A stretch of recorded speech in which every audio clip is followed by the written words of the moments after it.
Bueno, pues hola a todas y todos, bienvenidas a la tercera sesión de este curso de Derechos Sociales. Hoy seguimos en el primer bloque de pugna por la gestión del territorio y el tema de hoy es infraestructuras versus el desarrollo, el debate sobre el desarrollo, ¿no? Desarrollismo, progresismo. Esta sesión salió un poco de ideas un poco intrincadas, ¿no?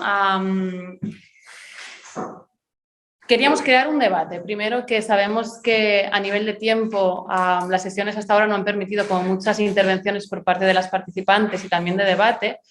Y me encantaría decir que esto como lo hemos cambiado y lo hemos adaptado, pero la verdad es que ya estaba pensado que la sesión de hoy fuera un poco más abierta, que tanto durante la intervención de Paco vosotros podáis hacer preguntas, tanto los que estáis online como los que estáis aquí presentes, y hacer como más un debate. Y la idea final es que la media hora también sea, la media hora final sea de debate y tenemos unas preguntas que son orientativas, pero que, bueno, que al final es más para intercambiar opiniones. Y entonces la idea de esta sesión estaba centrado alrededor de hablar un poco de las teorías del decrecimiento y qué implicaciones tiene esto para el territorio y sobre todo en el sur global. Porque las teorías del decrecimiento últimamente han cobrado bastante importancia para afrontar retos como la crisis climática y las diferentes crisis sociales y económicas que venimos viviendo de manera superpuesta, ¿no? que son cíclicas y que parece que cada vez se juntan más. Y en relación a esto, ¿no? A cómo afrontamos la crisis climática, en la última sesión hablamos de la emisión de los gases de efecto invernadero y de cómo en el marco de las Naciones Unidas, diferentes países, bueno, si no todos, se han comprometido a reducir estas emisiones, pero que no existen criterios que determinen cuánto debe reducir cada país sus emisiones, sino que, como explicó Gisela el otro día, los países se imponen esta reducción de emisiones más a nivel voluntarista. Entonces, las entidades, las personas que trabajamos en la educación, en la cooperación para el desarrollo, aplicamos criterios que se llaman de justicia climática. Y eso quiere decir que cuando hablamos de reducción de emisiones, que defendemos que se deben aplicar criterios que sean justos con el hecho de que en los últimos siglos ciertos países han emitido más que otros, ¿no? Aplicar criterios de justicia climática quiere decir que los países que más han emitido históricamente deben tener como una carga superior de obligaciones a la hora de reducirlas. Pero esto ahora mismo no pasa. Entonces, cuando hablamos de teorías del decrecimiento, las teorías del decrecimiento abrazan la reducción de emisiones, ¿no? Porque en el fondo tiene un sentido de vamos a como parar todas este crecimiento económico exponencial al final al que estamos abonados a nivel global, ¿no? Ya podemos hablar. Exactamente, hoy queríamos bajar como este debate del desarrollismo pues a nivel del territorio y sobre todo a nivel de infraestructuras. En los últimos siglos, este desarrollismo exponencial en los países occidentales, ¿no? Sobre todo en Europa y en los Estados Unidos, llevó a través de la revolución industrial, ¿no? Que comportó tantas emisiones también de efecto invernadero, la construcción de infraestructuras que hoy en día las teorías decrecentistas o de reducción de emisiones defienden que necesitamos pues, para descarbonizar, ¿no? Hoy en día hablamos de infraestructuras de movilidad, sobre todo, pero también cuando hablamos de infraestructuras y de crecimiento también hablamos de la industria. Entonces, cuando nosotros nos planteábamos cómo hablar de esto, en el curso pensamos que era necesario incorporar como casos y quizás diálogos de crecimiento alternativos que vinieran del sur global. Entonces, para este caso ha venido como Paco. Paco estudió durante mucho tiempo el caso del Tren Maya en México, que es una macroinfraestructura que está localizada en el sur de México, en la península del Yucatán. Paco está maestrado ya en Ecología Humana por la Universidad de Lund y ahora mismo está también realizando un máster en la Universidad de Lüneburg, si lo pronuncio bien, y eres profesor también en la misma universidad, me parece, ¿no? Y también formas parte del colectivo de la Universidad del Buen Vivir, ¿no? Que precisamente defienden algunas de estas teorías alternativas al desarrollismo occidental, que nosotros le llamamos, y también eres miembro del colectivo de la Universidad, de la Fundación de Semillas Vida de México. Pues aquí ya te doy el espacio para que nos expliques el caso y, como hemos dicho, al final de la sesión podremos tanto discutir el caso que nos va a exponer Paco, como hablar más, ¿no?, de esta contraposición de ideas de los diferentes modelos desarrollistas y cómo se encara desde el sur global y cómo le podemos encarar desde aquí del norte. Y nada, Perfecto. te paso la palabra, Paco. Sí, súper. Gracias, Marta. Bueno, buenas tardes a todas. Como dice Marta, acá creo que el objetivo principal, el mío, es darles como una foto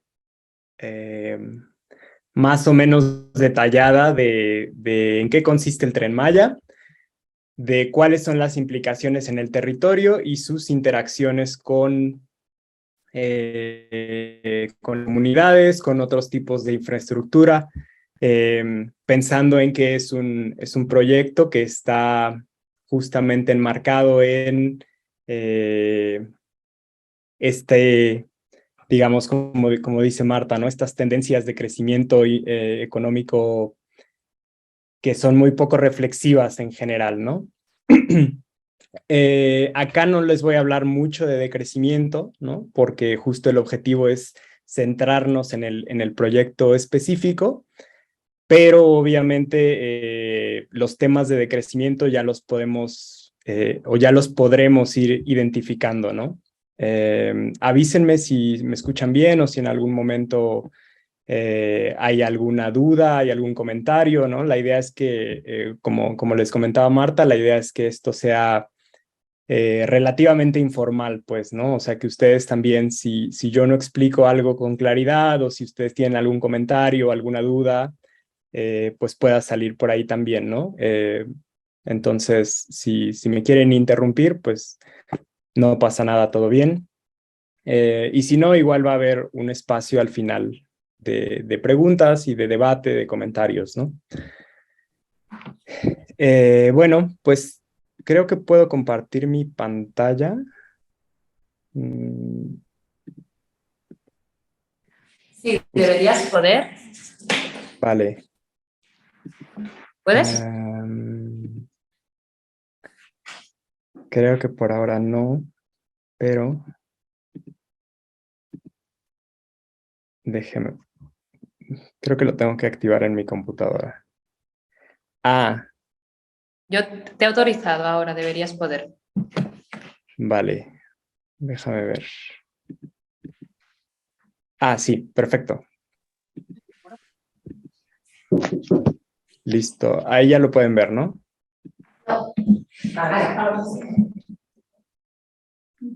¿Se puede? Sí. Ah, buenísimo.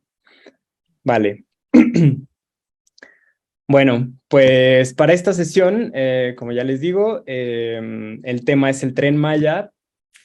Yo decidí también ponerle el Tren Maya y compañía porque vamos a ver durante el transcurso de la presentación algunas interacciones que tiene el proyecto con otros proyectos a nivel local y al final un poco más a nivel macro, ¿no?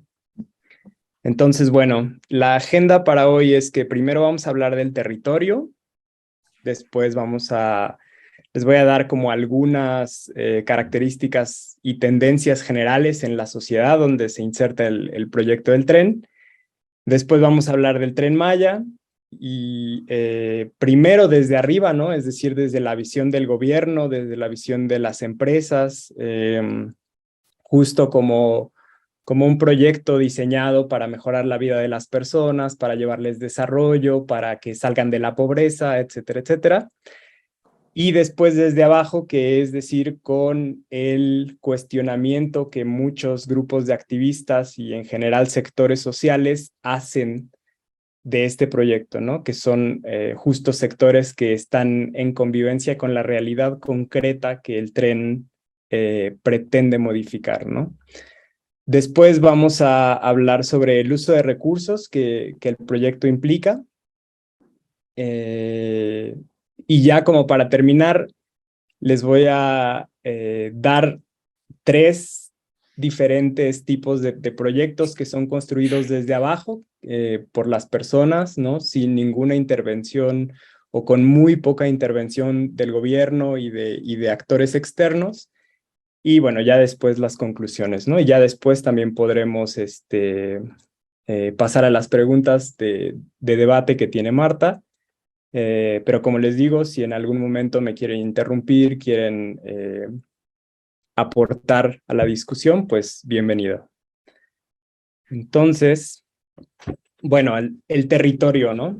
Yo no sé qué tan familiarizadas estén con el tema de la geografía mexicana, pero bueno, la península de Yucatán es el lugar donde se inserta el Tren Maya, donde el Tren Maya está planeado. El 80% del territorio peninsular es de un tipo de suelo que se denomina karst. Este es los estados, ¿no? La división política de la península. El tren empieza desde Chiapas, se ve en esta foto que hay aquí, se ve en la esquinita, en la esquina inferior izquierda. Después es Tabasco, Campeche, Quintana Roo, Yucatán y otra vez Campeche, ¿no? Ese es un poco el recorrido del tren. El karst, como les decía, es este tipo de suelo. Es un tipo de roca muy porosa que no tiene capacidad para retener agua ni minerales que normalmente se encuentran en otros tipos de suelo, ¿no? Entonces esto causa la segunda característica que les pongo acá, que es que la península de Yucatán no tiene cuerpos de agua superficial. En cambio, tiene una red subterránea de ríos que están interconectados, y esto es precisamente por el karst, ¿no? El karst lo que provoca es que como el agua no puede ser retenida por la capa más superficial del suelo, se filtre y acabe en este tipo de cuevas que ustedes ven acá. Acá hay otra foto, ¿no? Entonces, bueno, la península de Yucatán tiene muchísimos, o sea, tiene miles y miles y miles de cenotes, ¿no? Aunque no tiene cuerpos de agua superficial, el agua es uno de sus principales recursos, ¿no?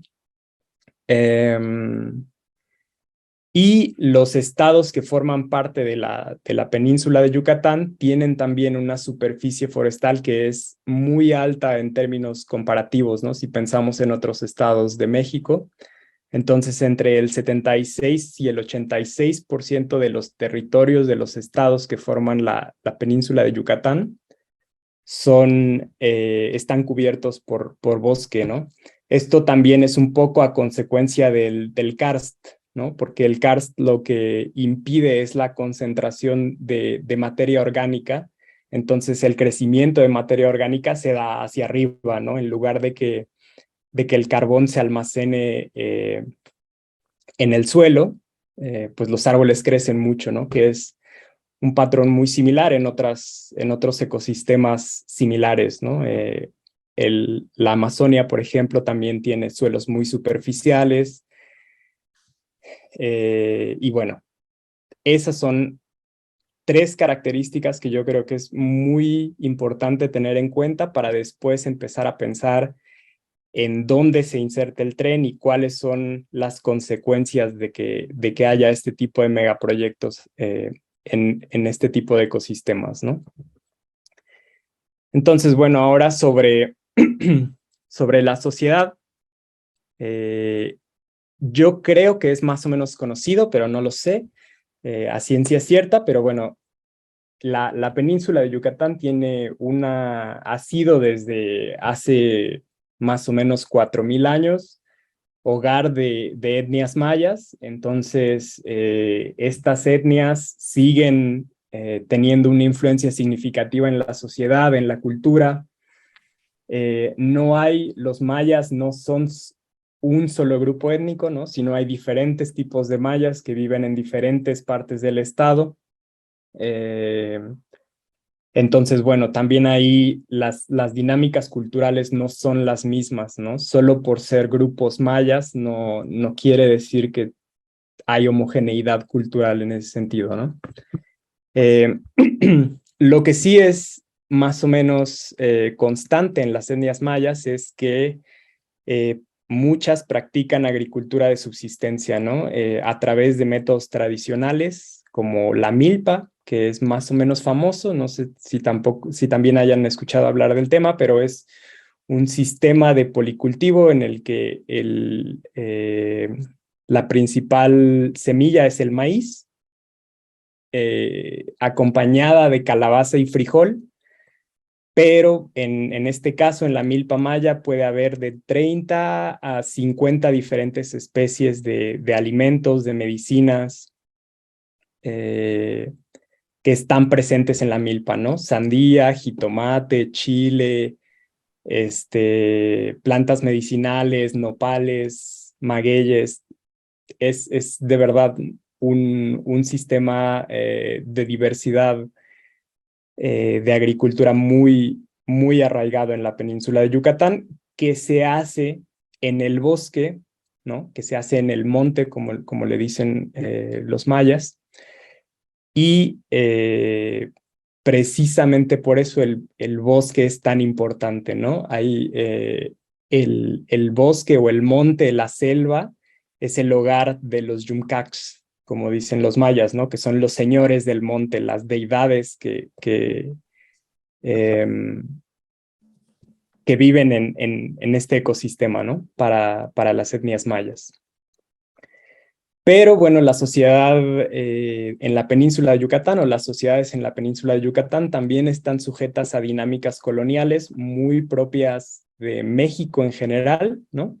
Entonces, pues esto incluye temas como los que ya se mirarán, racismo, clasismo, sexismo, ¿no? Que tienen muchos aspectos de la vida cotidiana, ¿no? En Yucatán. El estado de Yucatán es Mérida, y Mérida, por ejemplo, es conocida como la ciudad blanca, ¿no? Eh, Me dice que mi conexión está un poco inestable, así que avísenme si tienen problemas escuchándome. De momento te ve un poco a veces congelado en la pantalla, pero te escuchamos bien. O sea que... Vale, perfecto. Bueno, sí, les decía, entonces Mérida es conocida como la ciudad blanca y mucha gente en México piensa que eso se debe a sus construcciones, ¿no? Al color de sus construcciones, que muchas efectivamente son blancas.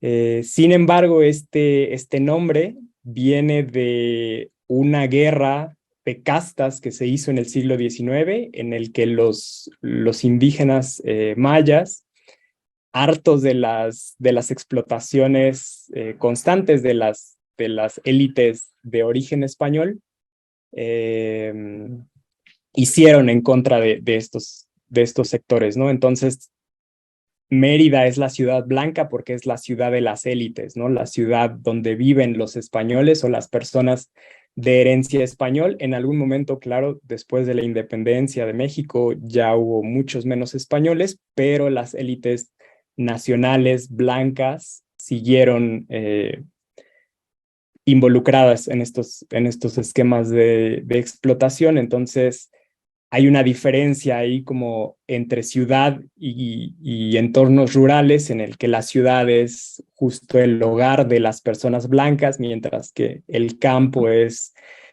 más rural, más indígena. Entonces, es importante también justo cuando hablamos de territorio, darnos cuenta de estas diferencias, ¿no? Entre dónde viven los sectores que participan en estas dinámicas, ¿no? Eso es un poco como de historia, digamos, de historia muy general. Los siguientes son ya más modernos, ¿no? Estas características ya son un poco de la península en fechas recientes. Entonces, bueno, una de las características es que tiene niveles de seguridad aceptables. Estos niveles de seguridad aceptables son en comparación con otras zonas del país, que como ustedes a lo mejor también sabrán, tiene problemas importantes de inseguridad y de narcotráfico, de cárteles de droga o de crimen organizado. Entonces, en comparación con el resto del país, Yucatán o la península de Yucatán es relativamente estable, ¿no? Salvo por algunas áreas, ¿no?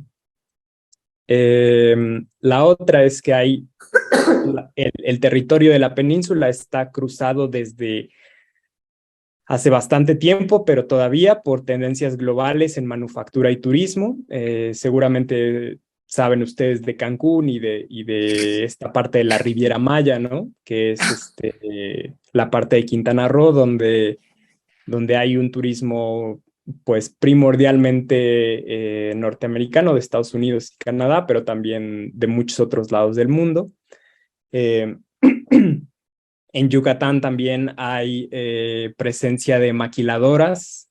En algún momento hubo proyectos de zonas económicas especiales, que son estas zonas donde no se cobran impuestos, ¿no? Entonces es como un incentivo para que las empresas vayan y tengan o su sede de operación o maquiladoras también, perdón, en este territorio.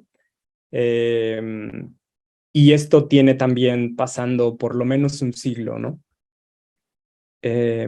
La otra es que en general en la península, los estados del sureste, comparativamente también con el resto del territorio en México, tienen bajos indicadores de desarrollo humano y tienen altos niveles de desigualdad económica y social, ¿no? Un poco como producto de estas dinámicas de colonialismo interno, ¿no? En las que élites nacionales usan a las personas, ¿no? Personas de etnias indígenas o personas de zonas rurales como mano de obra barata. Entonces, bueno, pues también es un factor importante. Y la otra, que esto sí es reciente, es el posicionamiento específicamente del estado de Yucatán como un foco de desarrollo y de crecimiento económico a nivel nacional, ¿no?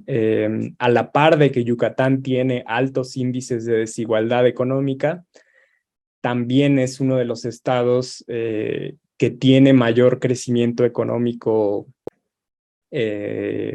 dentro de México, ¿no? Entonces, bueno, a mí me gustaría que todo esto como que les acabo de decir, ustedes un poco como lo puedan interpretar como contexto para el tema del tren, ¿no? Que es justo el tema de hoy. Entonces, bueno, primero el tren desde arriba, ¿no? Que cuando digo el tren desde arriba me refiero al proyecto del tren tal y como lo presenta el gobierno, tal y como lo presentan el presidente de México y las dependencias gubernamentales en los estados, sobre todo en los estados, ¿no? Entonces, bueno, la idea inicial es que es un tren que va a ser de diésel para el transporte de mercancías y de pasajeros a lo largo de la península de Yucatán, ¿no? El tren no viene como un tren, sino que también contempla la creación, el desarrollo en algunas estaciones del tren. Paco, ¿sí? Te hemos perdido un poco. Esto último lo podría repetir. Claro, sí. Les decía que, bueno, el tren es un proyecto que está pensado para transportar mercancías y pasajeros y que no viene, perdón, no viene solo, ¿no? Sino viene con la creación de 18 polos de desarrollo en algunas estaciones del tren en las que va a haber escuelas, hospitales. La idea es que también el tren sirva como para sí atraer el turismo, pero también para atraerles, ¿no?, a las personas de la comunidad y que puedan encontrar un trabajo, que puedan encontrar atención médica o educación, ¿no? Paco, te perdemos un poco. Y no es lo mejor porque creo que es muy positivo verte, pero no sé si apagas la cámara, si vamos a poder Claro, comunicar mejor. Es una pena, ¿eh? Porque no te vamos a no, no ver, te preocupes. pero vemos un Ah, rato cómo funciona. sí, solamente es que acá no veo mi flecha, entonces, ya veo. Listo. Creo A que ver, ahí ya ahora. no me ven. No, no te vemos y creo que te escuchamos. Sale, A ver cómo va. perfecto. Sí, súper bien, no pasa nada. ¿Escucharon la parte de los polos de desarrollo? Sí. Vale, buenísimo.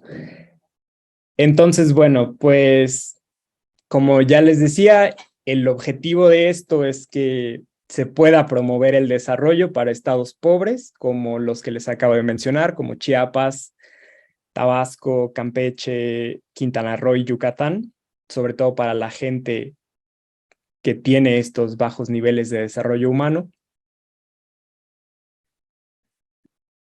Y el tren a nivel gubernamental se promociona como un proyecto de desarrollo sustentable. Entonces, uno de sus objetivos también es fomentar la conectividad biológica de ecosistemas en esta zona del país. Y finalmente, algo que también es importante saber y que el mismo gobierno ha dicho, es que la operación, la construcción y la operación de esta obra, además del mantenimiento, fue concesionada al ejército mexicano por un periodo de 50 años, ¿no? Que también eso es importante, ¿no? En temas de control territorial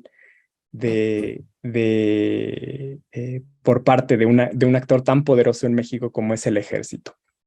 Este gobierno también, solo como contexto, este gobierno también ha concesionado muchas de las obras públicas al ejército, ¿no? Entonces tenemos un aeropuerto, una refinería, y bueno, dos proyectos de tren concesionadas al ejército mexicano, ¿no?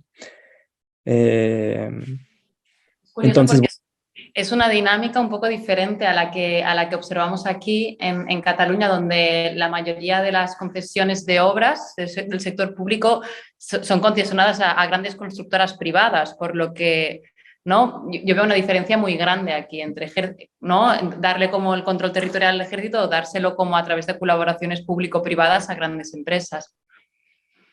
sí, totalmente, totalmente.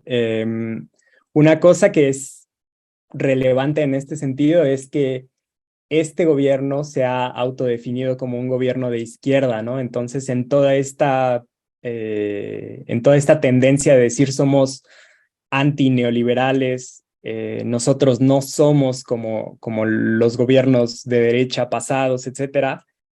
eh, Dentro de este tipo de narrativa es que se inserta el tema de decir, bueno, vamos a entonces a darle la concesión al ejército, ¿no? Porque no queremos dárselo a estas empresas privadas, ¿no? Entonces, bueno, ese es un poco el Tren Maya desde arriba, que también ha habido funcionarios que lo han expresado en términos bastante particulares, ¿no? Entonces, acá, por ejemplo, les puse unas citas de Rogelio Jiménez Pons, que es el exdirector del proyecto del Tren Maya. Entonces, en algún momento él dijo, tenemos que crear desarrollo y el desarrollo va a tener afectaciones al medio ambiente, obvio, pero primero va la gente. No ganamos nada como país con tener jaguares gordos y niños famélicos.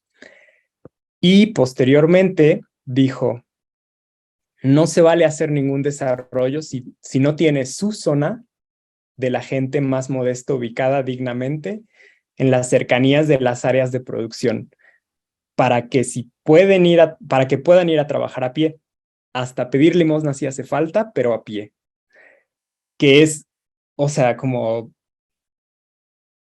no sé, bastante surrealista, por decirlo menos, ¿no? Además de insultante, ¿no? Porque el primero dice, vamos a incluir a la gente, pero para que pidan limosna, ¿no? Entonces, es muy, muy raro ver cómo el gobierno, al tiempo que dice el Tren Maya es un proyecto que se va a construir con todos los criterios de desarrollo sustentable, después los mismos funcionarios a cargo del proyecto primero hablan de zonas segregadas, ¿no? Porque es su zona para la gente más modesta, ¿no? Entonces hay una zona especial para la gente más modesta. Y después esto, ¿no? Lo de pedir limosna, que es, pues sí, bastante raro viniendo de un responsable de una obra de desarrollo, ¿no? Entonces, bueno, ahora les voy a hablar un poco del Tren Maya desde abajo, pero acá le puse el Tren Maya y compañía, ¿no? Precisamente porque no hay no hay un solo megaproyecto, ¿no? Entonces, esta es más o menos la ruta que el tren sigue en el estado de Yucatán, que tiene 5 paradas turísticas y una parada de carga que se puede ver en Puerto Progreso, que es como en la costa. Y adicionalmente, el tren convive con otros megaproyectos, ¿no? Que son justamente relevantes desde el punto de vista territorial.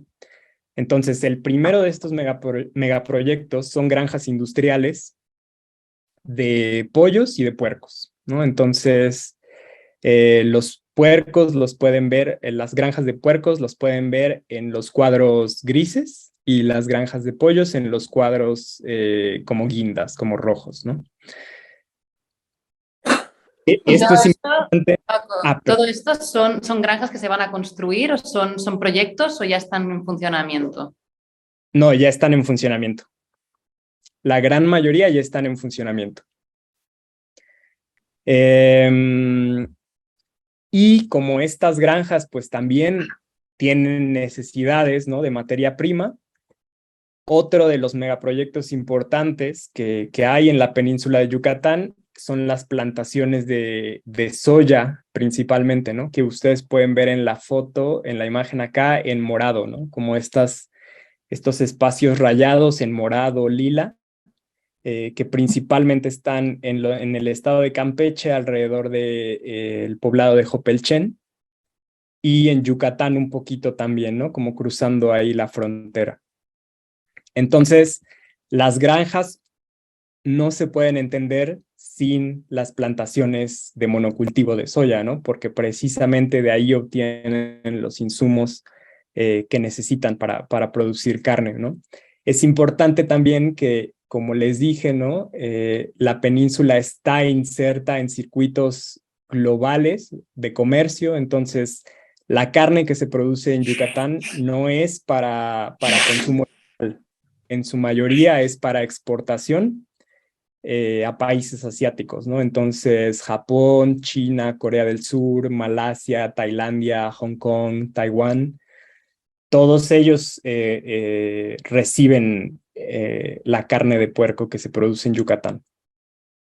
Y el siguiente megaproyecto son parques de energías renovables, que pueden ver en azul son los parques eólicos y en naranja son los parques solares, que en su mayoría generan energía para actores privados, ¿no? Entonces, por ejemplo, hay cerveceras que tienen un parque eólico o aeropuertos o cadenas de autoservicio, ¿no? Un poco como Walmart y este tipo de empresas, ¿no? Muy pocos parques eólicos se han construido para vender energía eléctrica a la red pública de electricidad, ¿no? Entonces, el tren a nivel territorial funciona como un proyecto articulador para estos megaproyectos, ¿no? Como las granjas, las plantaciones de soya, incluso las actividades de estas empresas como las cerveceras, como las cadenas de autoservicio que requieren de transporte eficiente y seguro, ¿no? A través de la península de Yucatán.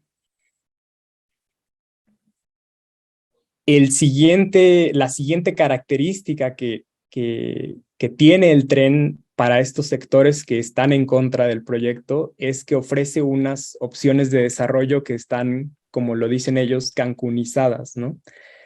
Esto es, pues, en referencia justamente a Cancún, donde las poblaciones locales pueden acceder a empleos que en su mayoría son precarios y que son inestables, ¿no? Como de meseros, de meseras, de trabajadores de limpieza, choferes, trabajadores en clubes nocturnos, por ejemplo, también, ¿no?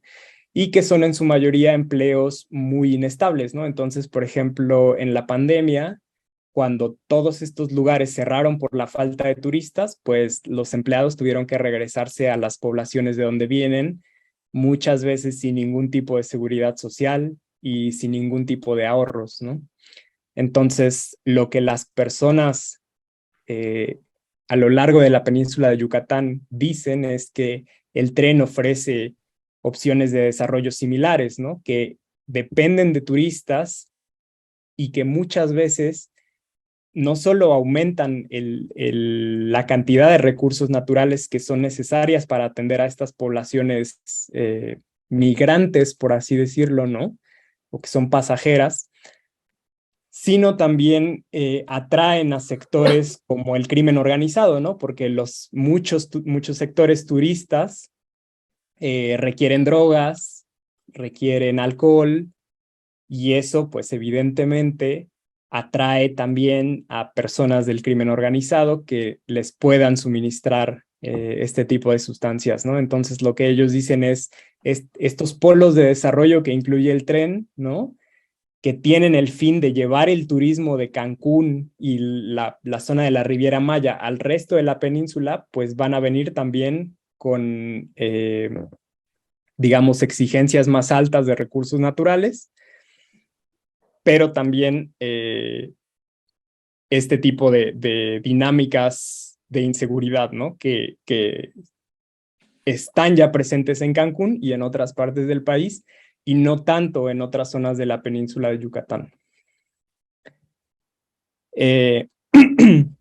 La otra es que hablan de que es un desarrollo globalizado que se hizo sin consultar a las poblaciones locales, ¿no? El gobierno mexicano realizó una consulta pública para saber si la gente estaba a favor o no del tren, pero en la consulta había preguntas como, ¿tú quieres mejores hospitales? ¿Tú quieres mejores escuelas?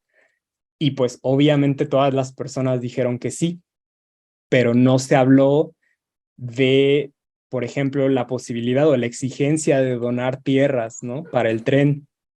Tampoco se habló de construcciones o de deforestaciones cerca de las comunidades, ¿no? Entonces, bueno, las personas dicen como esta consulta fue una consulta que fue bastante sesgada y por eso no se le reconoce ni tiene legitimidad dentro de las comunidades principalmente rurales, ¿no? La otra, a nivel ambiental, que en lo que se han involucrado muchos grupos de investigadores y organizaciones no gubernamentales, es que el tren implicará la fragmentación de corredores biológicos y áreas protegidas por el propio gobierno, pero que con el paso de un tren, como con la construcción de casi cualquier infraestructura humana significativa, ¿no? Como es una carretera, pues dificultan el paso de fauna, de flora, fauna, el paso de, digamos, de factores bióticos, ¿no? a lo largo de estos corredores biológicos, ¿no? Que son importantes para poblaciones de plantas y de animales, ¿no?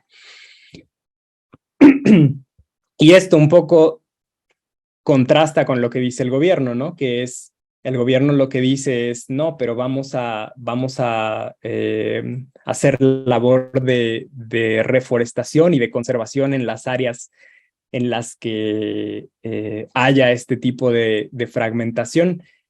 Lo que muchas de estas organizaciones dicen también es, sí, pero la reforestación no es lo mismo que la preservación, ¿no? O sea, no hay, o es muy difícil para las sociedades volver a replicar estas dinámicas ecosistémicas que se han desarrollado a lo largo de mucho tiempo, de manera muy compleja, de maneras que muchas veces no entendemos, ¿no?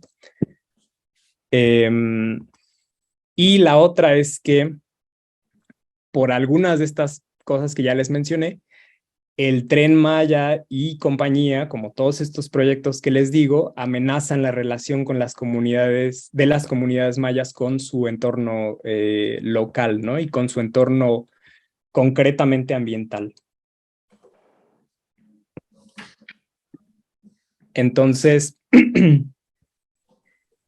bueno, acá les pongo una cita que es justo lo que ya les decía, ¿no? El Tren Maya va a conectar los grandes centros de producción agroindustrial como los monocultivos dedicados a la soya, al sorgo y a la palma para producir aceite, que provocan pérdida de selvas, desplazamiento y despojo de comunidades mayas, contaminación de acuíferos, que esto es muy importante, y muerte de millones de abejas, ¿no?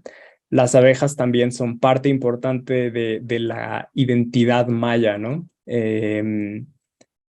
En muchos sectores de la península de Yucatán, los apicultores mayas son muy conocidos, ¿no? Por sus habilidades con la, incluso yo diría como con el desarrollo de nuevas especies de abejas, ¿no? Hay unas abejas que les llaman meliponas, que son abejas que no pican y que precisamente por eso son muy fáciles para manipular y para producir miel, que pues es muy importante para las comunidades, ¿no?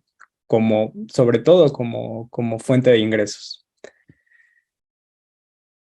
Y el tema de la contaminación de los acuíferos, que como ya les decía, por esto es importante entender que una gran parte del suelo en la península es karst, ¿no? Porque como el suelo no tiene capacidad de retención de líquidos, casi todo el agua que se vierte en el suelo termina indefectiblemente en la red subterránea de ríos, que son los cenotes, ¿no? Entonces, es muy, muy fácil, o digamos, esta red de ríos es tremendamente vulnerable a la contaminación de de todo tipo, ¿no? O sea, desde tirar basura hasta tirar heces fecales de puercos o de pollos, o la derivada de la filtración de pesticidas o de herbicidas, que son precisamente las o bueno, un producto del monocultivo, ¿no? Como la soya, el sorgo, el aceite, la palma de aceite, todas se hacen a partir de un sistema de monocultivo industrial que requiere este tipo de sustancias, ¿no? Entonces, a nivel territorial, el tren viene a tener el mismo tipo de efectos que tienen estos otros megaproyectos, ¿no? Y eso es importante porque cuando uno habla con la gente o con los activistas de estos lugares, ellos están en contra de todo, ¿no? O sea, están en contra del tren, están en contra de las granjas y de las plantaciones o de los monocultivos. Entonces, la razón de ser de esto es que todos tienen efectos muy similares a nivel territorial que amenazan sus estilos de vida y su salud, pues de manera muy similar, ¿no? Entonces, bueno, el uso de recursos, lo que ya les decía, ¿no? El suelo kárstico, que es un suelo muy vulnerable a la presencia de pesticidas o de heces de ganadería, de fertilizantes, incluso construcciones de turbinas eólicas o las estaciones del tren, es,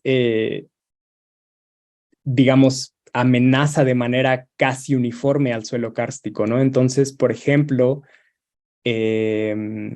en algunas comunidades donde ya se han construido estos parques con turbinas eólicas, las personas han reportado la contaminación de sus mantos acuíferos, ¿no? Como el suelo, precisamente, como esta capa de karst es muy,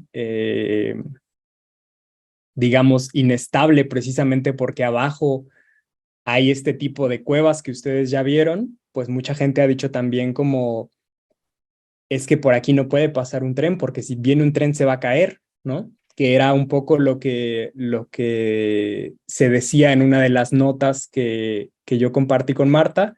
No sé si todos la leyeron, pero bueno, justo, si todas la leyeron, perdón, pero bueno, eso es parte de lo que las comunidades han dicho, ¿no? Em, La otra es que los ecosistemas locales están amenazados también por la tala de selva, ¿no? Que se hace con diferentes propósitos, ¿no? Para parques de paneles solares, para fragmentación de corredores biológicos por construcción de vías. Muchas de estas, ahí es muy raro, ¿no? Porque sí es cierto que el suelo kárstico sirve como filtración, pero al mismo tiempo ustedes saben que en cualquier lugar en donde hay árboles, el exceso de agua o la presencia de agua de alguna manera es estabilizada, ¿no? Por los requerimientos hídricos de los árboles, ¿no? Entonces mucha gente dice, es que si aquí vienen y talan eh, el bosque, nuestro monte, pues primero lo que va a pasar es que el clima va a cambiar, va a ser mucho más calor y en algunos lugares se habla de esta isla de calor urbana.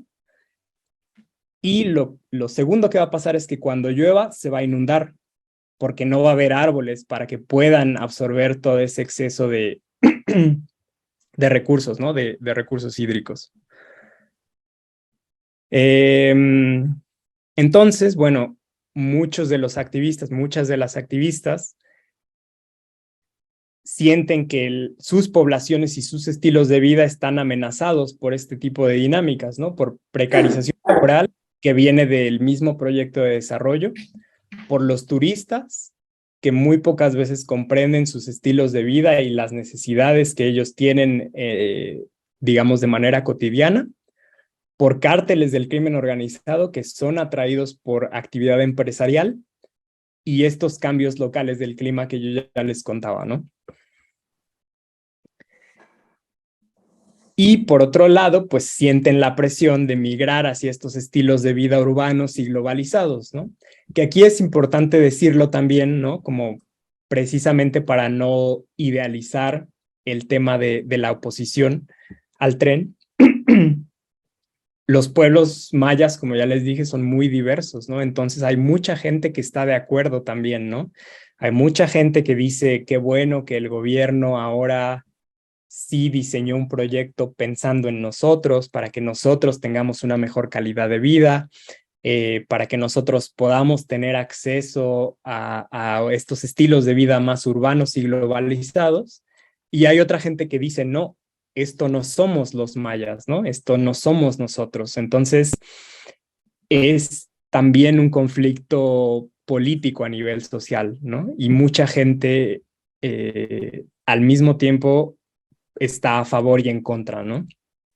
Del proyecto del Tren Maya, pero también de las granjas, de los parques solares, de los monocultivos, ¿no? Eh, Justo también bajo esta narrativa, ¿no? De es que nos dan empleo, es que nos reportan crecimiento económico. Sí, bueno, más como bajo estos parámetros, ¿no? De narrativa de bienestar occidental, diría yo.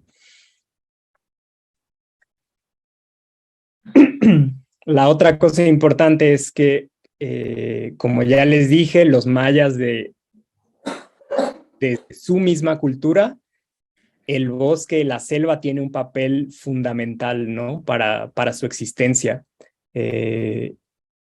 Y dependen de ella, como acá dice, ¿no? Como fuente de comida, de medicina, de combustible con la madera, ¿no?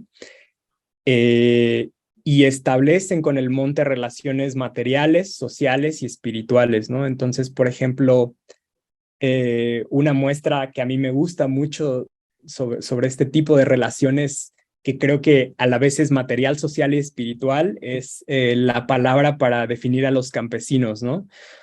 Los campesinos mayas son los Aquimsacacs, que son literalmente los que matan el monte, ¿no? O sea, los campesinos se definen a sí mismos como los que matan el monte.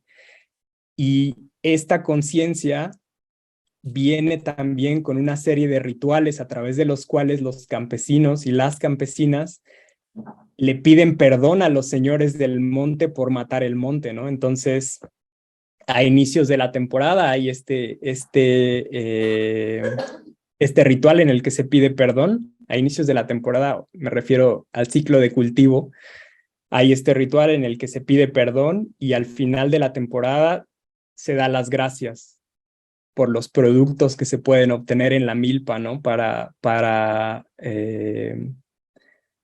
para alimentar a la familia a través de matar el monte, ¿no? Entonces es una conciencia, a mí me parece muy cruda de lo que se hace, ¿no? O sea, este reconocimiento de decir, sí, estamos matando el monte y por eso agradecemos a los señores del monte que nos permitan obtener de él la comida que nosotros necesitamos, ¿no?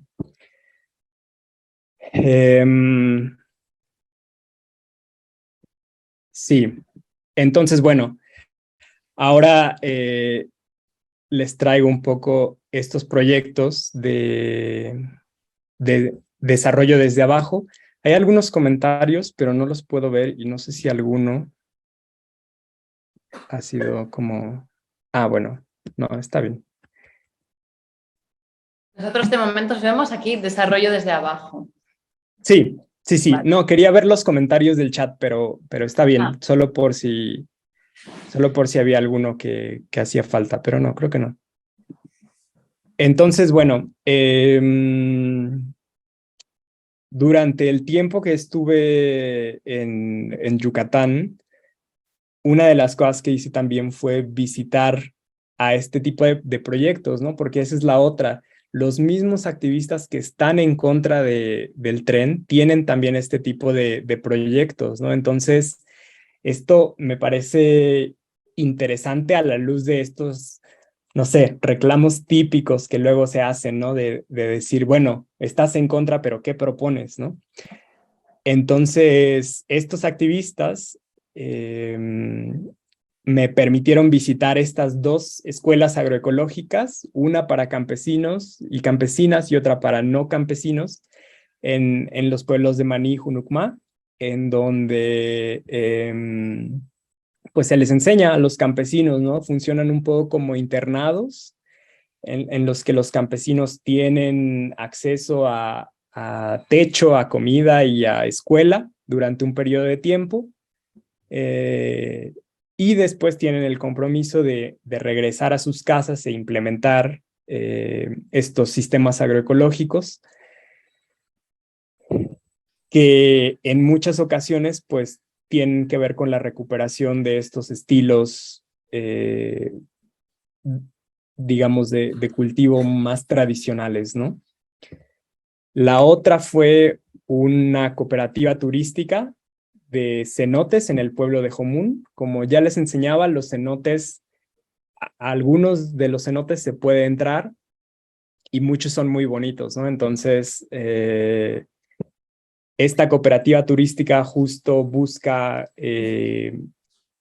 darle trabajo a la gente del pueblo a través de muchas cosas, ¿no? O sea, no solo de entrar a los cenotes o de ser como guía de turistas llevando a las personas de un cenote a otro, sino también, por ejemplo, para transportarlos, para darles de comer, para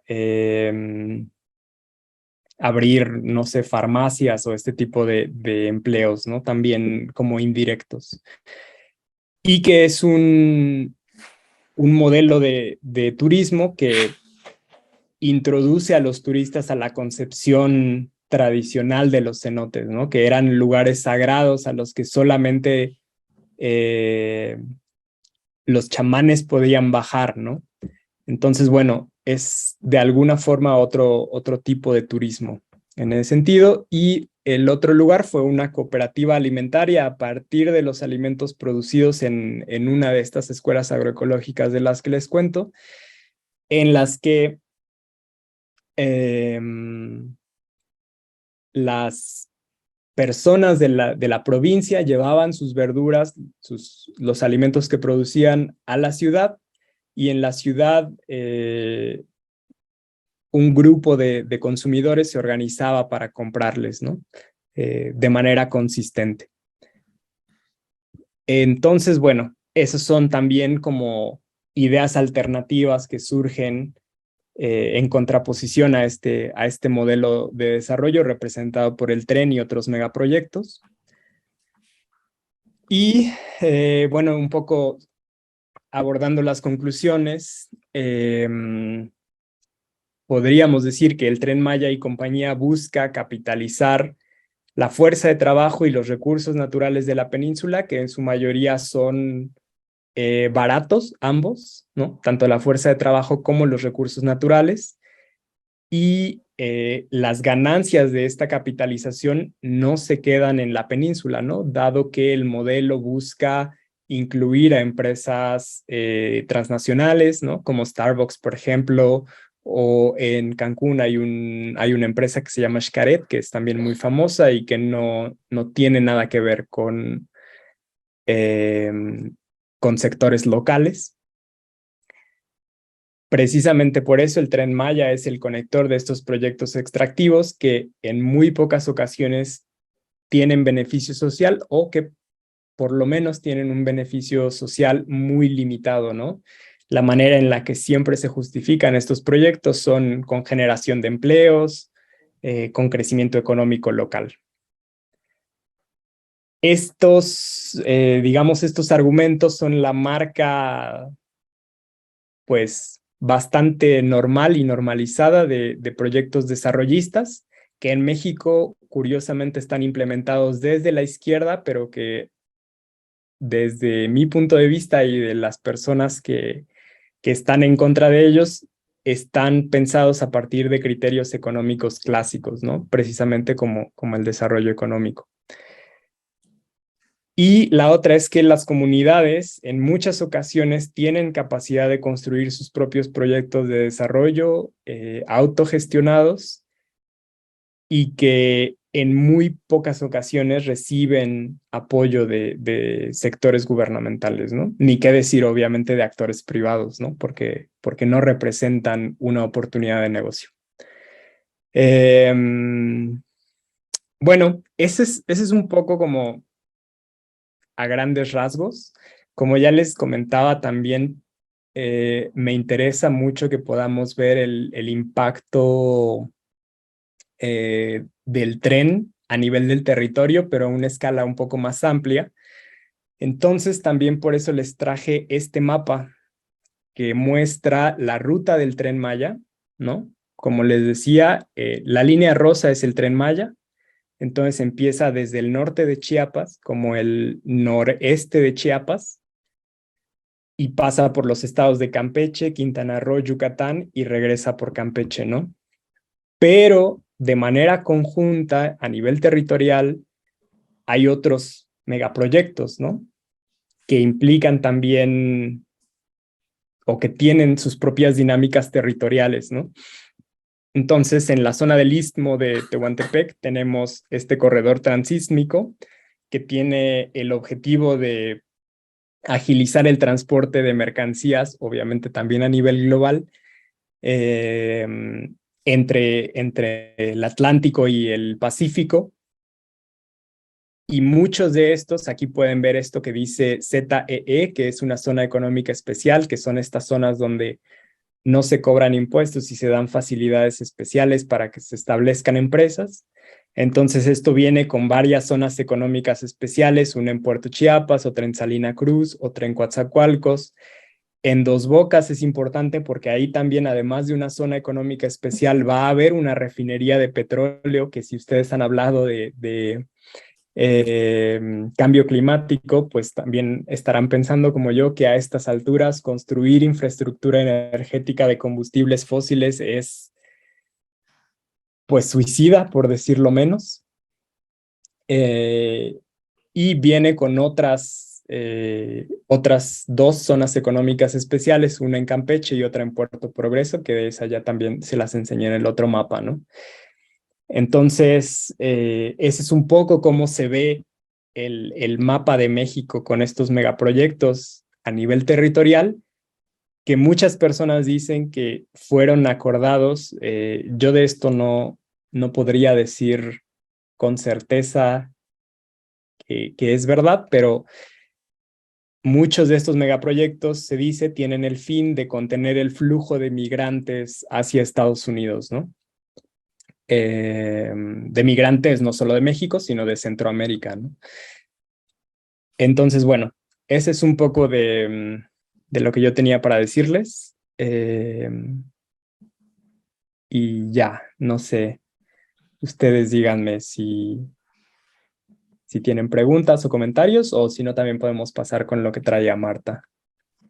No, bueno, Paco, muchas gracias por la exposición. Yo creo que en general resulta bastante nuevo para nosotras. No sé hasta qué punto éramos familiares con el proyecto de macroinfraestructura del Tren Maya, pero yo creo que por lo menos las que estamos aquí basadas en Barcelona, que hemos estado siguiendo como algunos movimientos sociales que se han opuesto a diferentes macroproyectos como plataforma Stop Jobs Olympics o diferentes cuestionamientos que han salido en los últimos años de ciertos modelos turísticos, podemos empatizar con los debates pro desarrollo, qué trae el desarrollo y contra desarrollistas. Y una cosa que yo esperaba que comentaras o que hablaras un poco es de la filosofía del buen vivir, pero ya vemos a ver si sale como en debate o en las preguntas. No sé si como tenéis preguntas acerca de la exposición de Paco, la gente que estáis online o las que estáis aquí. Bueno, yo querría hacer una pregunta. ¿Me oyes bien? Sí. Sí, el sector turístico, ¿qué papel ha jugado en esto? Aparte de lo que has contado, no sé si puedes profundizar un poco más. Pues fundamentalmente de apoyo, ¿no? O sea, si tú preguntas a los grandes consorcios que tienen ya desde ahora negocios en la península de Yucatán, sobre todo en la zona de la Riviera Maya, ¿no? Es como la costa de México que está cerca de Cuba. Todos están a favor, ¿no? Porque precisamente representa un incremento en el consumo de sus servicios. Entonces, al final también son oportunidades de expansión, ¿no? Netamente capitalista el asunto, yo diría. Si por sector turístico también te refieres a las comunidades que tienen estos estos proyectos alternos, ¿no? Como esta cooperativa turística, entonces yo diría que están en contra, ¿no? Porque ellos apelan a un turismo mucho más local y no a un turismo global, ¿no? O globalizado. Gracias.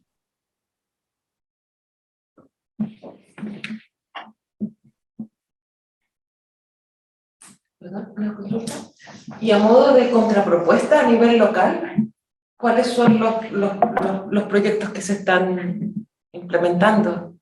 No me termina de... Los que yo les comentaba, les puedo poner la presentación otra vez.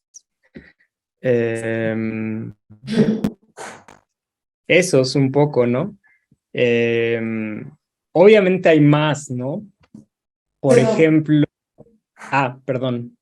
No, pero entiendo que existen estas alternativas que tienen una intencionalidad, ¿no?, agroecológica o de desarrollo comunitario, que la gente de la propia comunidad se apropie de estos procesos más alternativos. Pero ¿hay alguna, por eso digo, contrapropuesta a nivel más político, a nivel comunitario, a nivel, ¿no?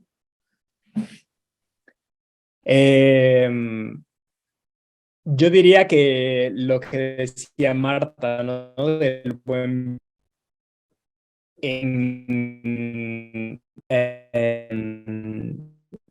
A ver, Paco, sí, vamos a necesitar que te cierres la cámara otra vez. O no, o desconectar la presentación. O dejar de compartir también, sí. Sí, mejor. no pasa nada. A ver. Súper. Pero, Ahí ya me escuchan. sí, ¿puedes dejar de compartir? Creo que es verdad que esto gasta muchos. Sí, estoy tratando, espérame un tantito. Listo, creo que ya. Yo creo que si probamos ahora con la cámara, que es más agradable también verte. Perfecto. Ahí ya no estoy compartiendo, ¿verdad? No, Me refería a nuevos movimientos sociales y políticos que se estén, ¿no?, creando para poder establecer un cierto equilibrio de todos estos procesos que se están dando tanto a nivel comunitario como más a niveles gubernamentales. Yo diría que el buen vivir, pero es una contrapropuesta que evidentemente no resulta tan popular, ¿no? En estos casos, o sea... No conozco la propuesta de buen vivir, lo siento. Ah, vale, sí, no te preocupes. Pues solo como una introducción así muy leve, muy breve, es el buen vivir surge de diferentes lugares, pero de diferentes lugares en América, pero tiene que ver con una concepción del bienestar humano que no solo está guiado por criterios materiales, yo lo definiría así, ¿no? Sino tiene que ver no solo con el bienestar humano siquiera, ¿no? Que es el bienestar humano se entiende como la satisfacción de necesidades básicas, la conexión con las personas y con el entorno. Y en ese sentido, en la parte de la conexión con el entorno, yo diría que el buen vivir también es la felicidad no humana, ¿no? O sea, el buen estado de las plantas, de los animales, de los ecosistemas, ¿no? Entonces surge y tiene diferentes nombres a lo largo de América, ¿no? Surge desde Bolivia, Ecuador, pero cada quien tiene el suyo, ¿no? En Chiapas. De economía del bien común o de las propuestas de Amartya Sen, en ese sentido. No he leído a Marta Serna tampoco, pero yo diría que es una concepción amplia de bienestar en la que no solo es relevante el bienestar humano.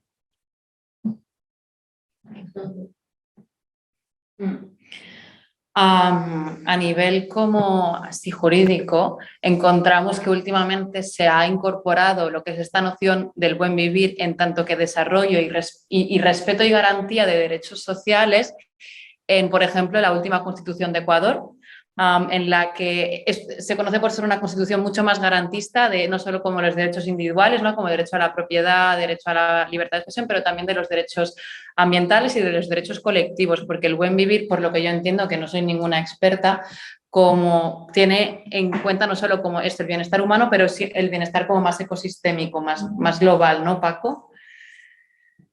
Y de hecho, en una sesión que tuvimos en la edición del curso del año pasado, vino Luis González Reyes, que él como está materializando como algunas propuestas. Luis González Reyes está en Garúa Cooperativa, en la misma que Yayo Herrero, y él llevan tiempo desarrollando propuestas legislativas laborales que se encajen en el buen vivir, entre las cuales se encuadraría la reducción de la jornada laboral en vez de 5 días, 4 horas, ¿no? En tanto que entendemos que trabajo hay, pero quizás no hay tanto como desearíamos, ni para todas, por lo que una reducción de la jornada implica trabajar menos, pero que más gente pueda acceder como a condiciones dignas laborales y al mismo tiempo también gestionar como el tiempo de una manera diferente, ¿no? El buen vivir, por lo que yo entiendo, también introduce como estos conceptos de vivir como más despacio, pero también vivir mejor. Y estoy siendo como muy a nivel como básico, pero en fin, sí, si queréis ver la exposición de Luis González Reyes y que nos explicaba esta propuesta del buen vivir, está disponible en YouTube las sesiones del año pasado. Sí, yo también diría que es complejo definirlo, ¿no? Precisamente porque es plural. En general, todas las definiciones creo que tienen en común esto de decir es una buena vida, ¿no? Para todos. Y se ve reflejado en diferentes cosas, ¿no? Lo que decía Marta, por ejemplo, de las constituciones, pues incluye cada vez más derechos a los ríos, derechos de la naturaleza, ¿no? Derechos de las montañas o de los animales, que también ahí es un tema, ¿no? Porque desde estos estados modernos, pues es un reto implementar un derecho para un río, ¿no?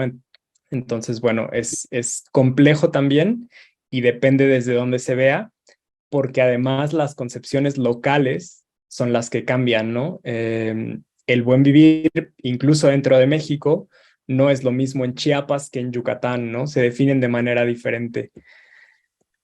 Entonces, sí, requiere una discusión aparte, creo. No sé si toca mucho en esta región porque estoy muy perdida, pero las comunidades zapatistas están haciendo algo justamente en ese territorio. Sí, sí, están en contra, obviamente. El principio del tren, que era lo que yo les explicaba de la parte norte de Chiapas, está en Palenque y cerca de Palenque hay territorios zapatistas. Que bueno, para ellos este tipo de dinámicas no son nuevas, ¿no? Porque ellos se han enfrentado al ejército desde hace casi 30 años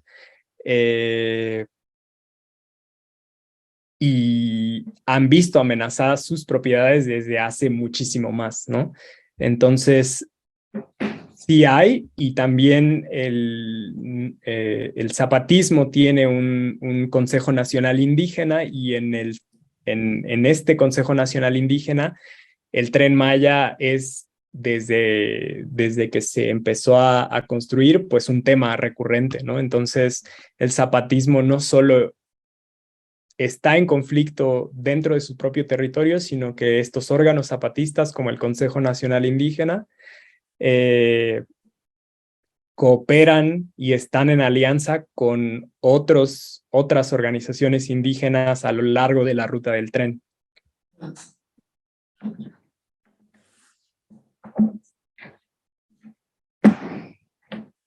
Disculpa, que lo habrás hecho, pero no lo he entendido bien. Específicamente el tren, ¿en qué fase está? ¿Se ha empezado a construir? Sí, gracias. Eso no lo dije. El tren va por fases. Entonces, ahora está en construcción la fase 5, que es precisamente la de la Riviera Maya, ¿no? Hay diferentes grados de oposición al tren, ¿no? Y entonces, precisamente cada tramo es diferente, ¿no? Hay muchos amparos también que se han presentado de parte de comunidades. Hay amparos que han sido otorgados, pero son amparos que son por tramos. Entonces es muy probable, el tren está pensado para que empiece a operar en 2023. Pero precisamente por la acción de estas comunidades, lo más probable es que no pueda operar de manera completa, ¿no? Por la existencia de estos amparos. Y entonces ahí la labor de las comunidades de verdad es muy impresionante porque a la vez que tienen una aparición en medios, ¿no? Dan entrevistas, sacan videos o documentales al respecto, también tienen abogados y están pidiendo este tipo de protección legal, ¿no? Entonces, dependiendo del tramo, es la oposición que se registra al respecto, ¿no? Sí. Sí, yo. Iba a decir que esto del ejército, que antes lo he visto así, como que puede parecer que como que se hace público el trabajo de hacer la vía del tren y tal. Pero también tiene una contra, que es el ejército, es justamente un cuerpo armado, ¿no? Y de seguridad del gobierno. Entonces, que también a la vez que dices, vale, hace por un lado la fuerza del trabajo para hacer esto, pero por otro lado también está cogiendo el territorio con armas, ¿no? Como que entonces no cabe ninguna sublevación que no se permita, ¿sabes? O cuesta más, etcétera.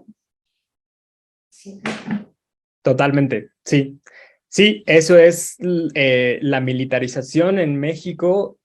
En este gobierno se ha profundizado bastante, ¿no? Y justo ese es el tema.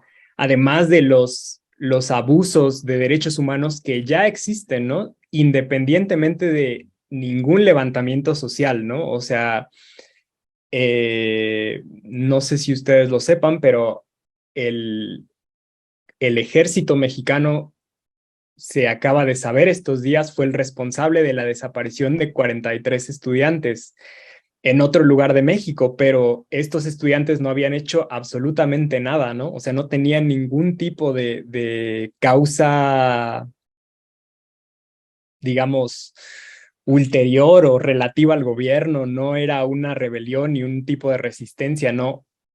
Y a pesar de eso los desaparecieron, bueno, los mataron y primero los desaparecieron y luego los mataron, ¿no? Entonces, este tipo de abusos a derechos humanos con un mayor control territorial, pues son evidentemente una amenaza para, sí, para los activistas, las y los activistas, pero también para básicamente cualquier persona, ¿no? Gracias. Veo que Josep y Soledad nos están hablando por el chat. No sé si queréis decir vuestras preguntas en voz alta, ya que os tenemos aquí. O si no, las leo yo. Yo las puedo decir, no pasa nada. Se me escucha, ¿no? Sí, sí. Vale, yo te quería preguntar sobre el proyecto, cómo entra en conflicto con la economía local. Has mencionado algo por encima, pero a lo mejor me gustaría que me pudieses dar más detalle sobre cómo lo hace y qué agentes sociales y políticos se oponen al proyecto. Gracias. Súper, sí, muchas gracias.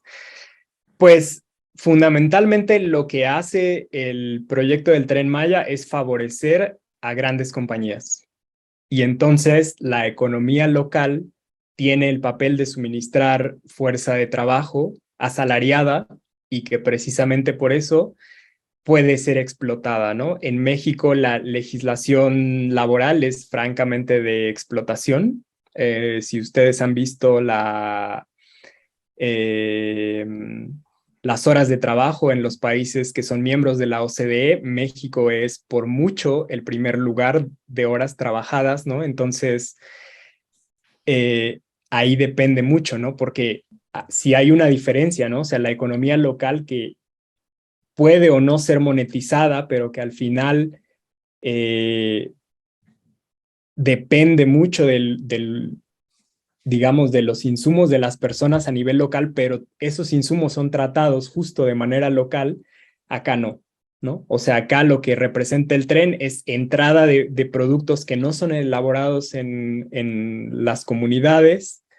Como ya les decía, el tren tiene este tipo de turismo o promueve este tipo de turismo transnacional o global, ¿no? O sea, la entrada de un Starbucks, la entrada de un Walmart, la entrada de tiendas de conveniencia que son propiedad de familias ricas en México, ¿no? Entonces, la manera en la que la población local puede participar es fundamentalmente como fuerza de trabajo, ¿no?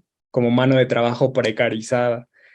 Y entonces, al mismo tiempo, estas economías locales que muchas veces son solidarias, en las que muchas veces todavía el trueque, por ejemplo, ¿no? De granos, por ejemplo, es muy común. Esta economía local que se basa en las relaciones, ¿no? Locales, ¿no? Justamente, por ejemplo, con esta Fundación Semillas de Vida con la que trabajo, íbamos a las comunidades y le preguntábamos a la gente cómo usan ustedes el maíz, ¿no? Y ellos nos decían, por ejemplo, ¿no? Cuando a mí me vienen a pedir maíz, yo lo regalo porque sé que cuando yo no tenga maíz, si yo tengo esa relación, entonces yo puedo afrontar la escasez de mejor manera, ¿no? Eso es una economía local, ¿no? Entonces, ese tipo de economías locales, pues se monetarizan, ¿no? Y ahora ya no es el vecino al que le puedes comprar, sino tiene que ser, por ejemplo, ¿no? Una forrajera o tiene que ser compra de semilla híbrida, ¿no? A Monsanto o a Syngenta. Entonces, esas son las maneras en las que este tipo de proyectos van minando poco a poco la economía local, ¿no? Por poner ejemplos, ¿no? Habrá muchas otras formas, ¿no? Pero en general yo te diría que el proyecto no considera a la economía local de manera sustancial. Y la otra que nos ponías en el chat era lo de los agentes sociales y políticos, ¿no? Bueno, primero, el gobierno federal está a favor, el gobierno estatal está a favor. Los gobiernos municipales en muchas ocasiones, aunque no estén a favor y aunque sus poblaciones les digan no lo apruebes, no lo apruebes, no lo apruebes, pues tienen la presión del gobierno federal y del gobierno estatal. Entonces, muchas veces no les queda otra más que apoyarlo, que la manera de apoyo es básicamente darles permisos de construcción. Los agentes sociales, yo diría que son fundamentalmente académicos, activistas y campesinos que hayan tenido que donar sus tierras, porque muchas de estas donaciones o muchas de estas ventas se hacen de una manera, no sé cómo decirlo, pero se hacen a través del engaño, ¿no? O sea, se hacen a través del engaño, se hacen a través del chantaje, ¿no? O sea, si no me vendes tu tierra de manera muy barata, entonces todos los beneficios sociales que tienes te los voy a quitar, por ejemplo, ¿no? Que es algo que obviamente es ilegal. Pero en las comunidades en las que no hay un nivel de escolarización o una familiarización muy grande con el sistema político, pues estos chantajes tienen efecto, ¿no? Entonces, estos campesinos que ya lo han vivido, ¿no? Hay ejemplos, ejemplos de personas que llegan con hojas en blanco y les dicen, firma acá, y ya después hacen el contrato ellos, ¿no? Entonces, todos estos ejemplos que hay en las comunidades, pues evidentemente se conocen y se rechazan ya que suceden, ¿no? Porque se sabe de algún vecino o de alguna persona cercana que fue víctima de estos mecanismos de operación. Entonces, sobre todo son ellos, pero por ejemplo en la ciudad, mucha gente todavía no alcanza, en la Ciudad de México, ¿no? O sea, México es un país muy centralista, entonces en la Ciudad de México la gente todavía piensa como, bueno, pero pues es un tren que tiene, ¿no? A lo mejor la gente se va a poder transportar más fácil, no pasa nada, ¿no? Sí, eso diría yo. Creo que Soledad tenía también una pregunta. No sé si quieres decirla en voz alta o quieres que la leamos. Estoy en un centro cívico, pero no sé si me escucháis. Sí. Sí. No sé si me escucháis. Ah, vale. No, es que me recuerda mucho al modelo de la Fruit Company en Centroamérica, sobre todo en Guatemala. Y bueno, la relación que hay estratégica de lo que has comentado con los flujos de personas, ¿no? Me parece muy, muy interesante esa visión, pero a través de que estás final el modelo es muy similar, pero ¿cuál es tu visión en esta conexión que has establecido al final a nivel más macroterritorial? Es decir, toda esa red que está estatalizada al final no deja de ser de fuerzas económicas capitalistas al mismo nivel que la de la United Fruit Company. No sé si lo puedes relacionar. Pues yo creo que lo dijiste muy bien. Sí hay una intervención estatal, pero esa intervención estatal está sesgada hacia las grandes compañías, ¿no? Que con independencia de cuál sea su giro, sí pueden operar en algún momento como la United Fruit Company, ¿no? Yo no conozco bien o tan bien esa experiencia, pero hasta donde sé, el modelo de la United Fruit Company incluso contemplaba golpes de Estado, ¿no?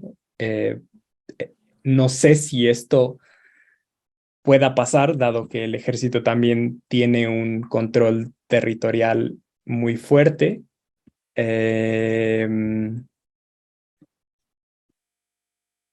Digamos, o sea, el paralelismo que yo sí veo es esta apropiación de trabajo y de energía, ¿no? O sea, al final los recursos naturales son energía. Y esta apropiación se da con todo el aval estatal en este caso, ¿no? La apropiación de estos recursos naturales, como el agua, que es necesaria, por ejemplo, para mantener una plantación de monocultivo o una granja de cerdos, y el trabajo, ¿no? O sea, este aval que el Estado da para que las compañías privadas exploten a los trabajadores, también es fuerza o trabajo barato, ¿no? Y que precisamente por eso les permite a las compañías tener una ganancia, digamos, constante. No sé si eso haya respondido a tu pregunta.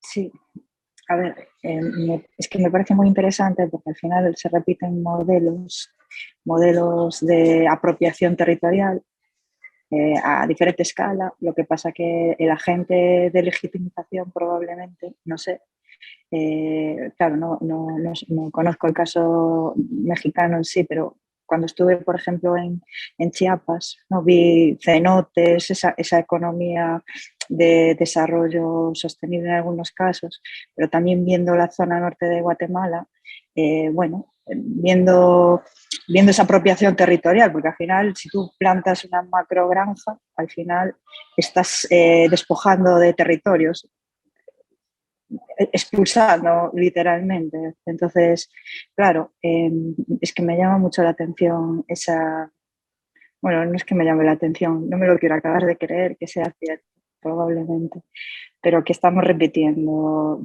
de la misma manera agresiva, pero con otras sutilezas, es decir, con otra vestimenta, ¿no? Entonces me parece muy interesante. Gracias. Totalmente.